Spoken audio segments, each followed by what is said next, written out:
이진우 전 수방사령관은 증인 선서를 마치고 곧바로 답변이 제한된다는 말부터 했습니다. 자신의 형사소송 절차가 진행되고 있다는 이유를 들었습니다. 대통령이 4명이 1명씩 들고 나오라는 말을 하면서 체포라는 단어를 사용하기도 했죠. 답변 드리지 않겠습니다. 세 번째 통화에서 대통령이 문을 부수고 들어가서 끌어내라고 지시했죠. 답변 드리기 제한됩니다. 모두 이 전 사령관이 검찰 조사에서 이미 진술한 내용인데 답변 자체를 거부한 겁니다. 그러면서도 계엄령 선포에 대해선 위법이 아니라고 생각한다고 말했습니다. 법에 대해서는 누구보다도 아마 전문가 아니신가라는 생각도 하는데 전 국민에게 방송을 통해서 그것을 이렇게 얘기를 하시는데 그게 위법이다, 위헌이다라는 생각을 하등에 할 여지가 없었습니다. 그리고 지금도 그 부분에 대해서는 전 적법했다고 생각을 했고 또 윤 대통령으로부터 정치인에 대한 체포 지시가 없었고 계엄 해제 의결을 방해하란 지시도 없었다고 말했습니다. 이어 증인으로 출석한 여인영 전 방첩사령관도 정치인 체포 시도에 대해 재판이 진행 중이어서 대답하기 어렵다며 답변을 거부했습니다. 하지만 군의 특성상 지시의 불법, 위법성 여부를 따지는 게 쉽지 않다며 혐의를 부인하는 발언을 했습니다. 이 계엄 해제 의결을 방해하라라는 지시를 받은 적이 없다. 즉 본인도 그러한 목적도 없었고 윤석열 대통령 공범으로 지금 적시가 되어 있는 윤석열 대통령에게도 그러한 목적이나 어떤 지시도 없었다라고 하면서 양자의 이 죄를 모두 다 덜어내는 전략을 지금 사용하는 것으로 보여집니다. JTBC 김한수입니다. 윤 대통령은 아무 일도 일어나지 않았다는 궤변을 이어갔고 군 사령관들은 불리한 질문에 입을 다물었습니다. 이걸 정면으로 반박한 게 국회 국정조사에 나온 곽종근 전 특전사령관입니다. 곽 전 사령관은 윤 대통령이 끌어내라고 지시한 건 요원이 아니라 국회의원이 맞고 당시 요원들은 국회 본관 안에 들어가 있지도 않았다고 분명히 못 박았습니다. 먼저 김필중 기자입니다. 국민의힘은 윤석열 대통령 등이 요원을 빼내라고 지시한 걸 국회의원으로 바꿔 말한 게 아니냐고 곽종근 전 특수사령관을 강하게 몰아붙였습니다. 그 배경에는 민주당의 회유가 있었다고 주장했습니다. 저한테 제보한 사람이 가면은 사령관이 회유당했다라고 이야기를 하고 있어요. 동의 안 하겠죠? 절대 그런 적 없습니다. 곽 전 사령관은 당시 상황을 구체적으로 설명했습니다. 빨리 국회 문을 부수고 들어가서 안에 있는 인원들을 밖으로 끄집어내라 라고 지시를 받았다고 말씀을 드렸습니다.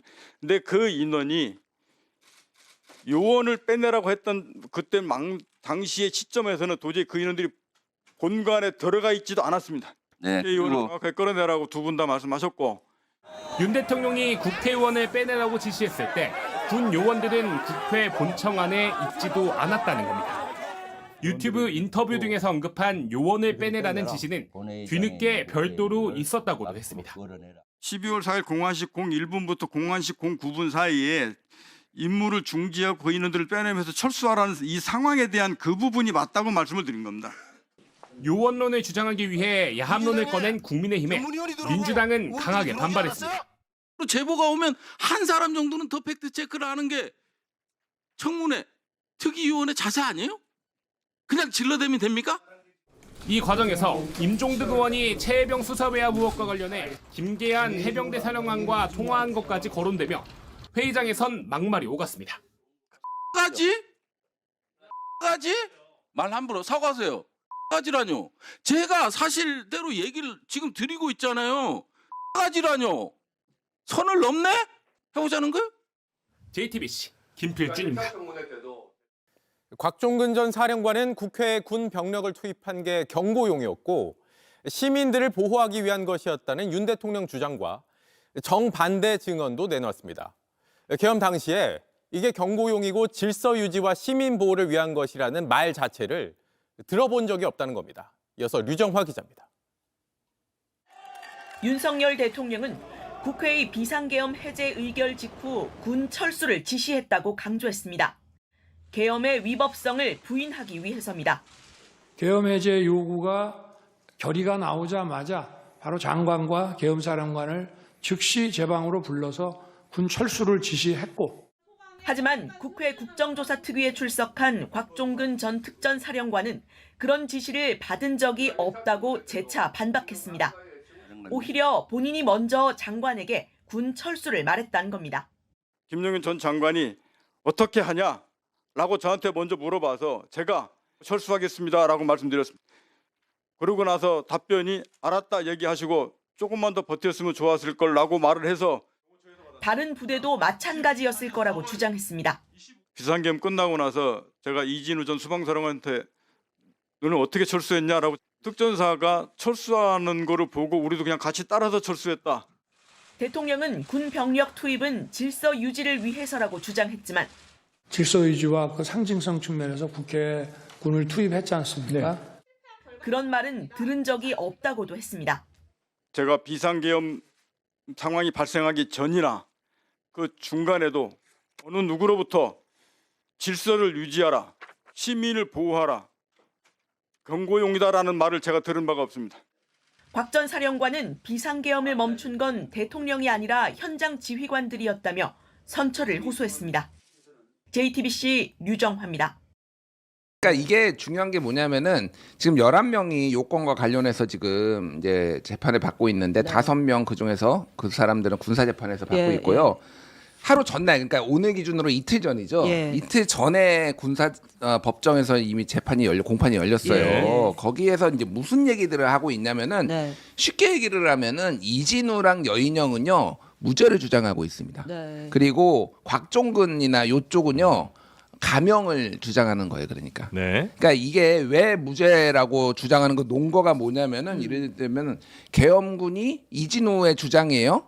최근에 했던 발언이 계엄군이 국회 유리창 몇 장 부순 정도는 내란죄 폭동에 되지 않고 상관의 정당한 명령에 따른 군사적 조치에 불과할 뿐이고 국헌문란에 고의가 없었고 윤석열 대통령은 검찰총장 출신의 법조인인데 이거를 시키는데 내가 어떻게 이게 위법이라고 생각할 수가 있겠느냐. 우리나라 최고의 법 전문가가 시켰기 때문에 나는 이거를 적법한 조치라고 당시에도 지금도 그 당시가 적법한 조치라고 생각을 한다라고 주장을 해요. 그러니까 이게 그 이진우가 그렇게 생각을 한 건지 아니면 변호인들이 한번 무죄를 한번 다퉈보자라고 한 건지 전 모르겠습니다. 근데 이게 실제 이제 감형 사유에 해당이 안 될 것 같아요. 제가 보기에는. 근데 이제 어쨌든 요거를 헌재에 나와가지고 얘기를 하다 보면은요. 본인들이 주장한 거가 일부는 또 충돌할 수도 있고 막 이게 복잡해지는 거예요. 그리고 이게 말을 바꿨잖아요. 처음에 검찰에 가서 진술한 거와 그 뒤에 말이 좀 바뀌었거든요. 그 부분들을 어설프게 잘못 얘기하다가는 이게 본인들이 이제 군 검찰에서 상당히 세게 이거를 왜 그런 식으로 얘기를 했냐. 너 지금 아직도 이거 인정 못하는 거 아니냐라고 굉장히 불리하게 작용할 수가 있기 때문에 저는 이거를 윤석열을 구하기 위해서라기보다는 본인들이 살기 위해서. 근데 그 전략이 무죄를 주장하기 위한 전략으로 지금 이미 자기들끼리 맞춰놨기 때문에 그쪽으로 가는 건데 곽종근 어제 뭐 뒤에 우리 얘기하겠지만 곽종근은 국회에 국조특위 나와가지고 본인 주장을 처음부터 끝까지 한 번도 안 바꿨어요. 의원은 아니고 요원 빼내라는 얘기가 없었다. 의원이다. 그리고 그때 요원 들어가 있지도 않았다. 아니 그러니까 요원들이 들어가 있지도 않은 상황이었다. 그리고 시민 안전 이런 거 책임지지 않았다. 그러니까 그런 얘기 들은 적 없다. 시민 안전을 보호하라고. 제가 말하는 건 뭐냐면은 말이 바뀐 사람과 말이 안 바뀐 사람을 딱 두 부류로 나누면은요. 홍장원하고 곽종근 홍장원 1차장, 곽종근 특전사령관은 말이 안 바뀌었어요. 처음부터 끝까지 말이 똑같고요. 이 사람들은 말이 바뀌었어요. 그러면 이제 이거는 재판에서도 헌재에서도 다 가만히 될 거예요. 왜 말이 바뀌었느냐. 이거를 단순히 여기서 부정하거나 진술을 거부한다라고 해서 이게 그러니까 이거 그러면 대통령 탄핵에 유리한 거, 그러니까 기각되는데 유리한 거 아니야? 이렇게 생각할 필요는 없다라는 거죠. 그러니까 이진우 사령관이 그랬잖아요. 이게 법정에서 다툼의 여지가 있기 때문에 여기서는 제가 답변을 제대로 할 수가 없다. 그런 식으로 얘기를 했기 때문에 뭐냐면은 본인의 좀 형량을 낮추려고 하는 것이 아니냐. 왜? 처음에는 막 분위기상 있는 그대로 다 얘기를 했는데 변호사랑 재판을 받기 위해서 상의를 해보니까 이거 당신이 얘기하고 이거 인정하고 막 이러면은 당신의 형량은 높아져. 진짜 무기징역 당할 수도 있어. 그러니까 이 발언은 이런 식으로 발언을 해야 돼라고 변호사의 조력을 받은 것이 아니냐. 그렇게 봐야 되겠죠. 근데 어쨌든 처음에 얘기한 거 최초 진술을 원래 그렇죠. 법정에서 좀 그렇죠. 무게가 실리잖아요. 그렇죠. 그게 더 진실에 가깝다. 그렇게 네. 봐야 되지 않을까 싶어요. 그리고 이제 진술이랑 또 정황이나 여러 증거들이랑 이게 맞는지 안 맞는지를 또 법정에서 보겠죠, 뭐. 아, 그럼요. 네.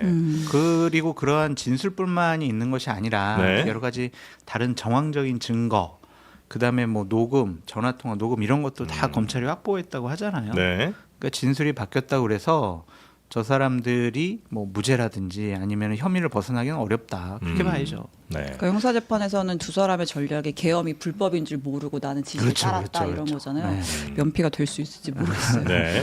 네.